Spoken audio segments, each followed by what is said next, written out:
অতএব তোমরা উভয়ে তোমাদের রবের কোন কোন নিয়ামত অস্বীকার করবে? وَلِمَنْ خَافَ مَقَامَ رَبِّهِ جَنَّتَانِ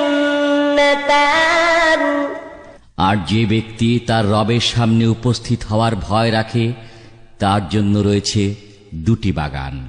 فَبِأَيِّ آلَاءِ رَبِّكُمَا تُكَذِّبَانِ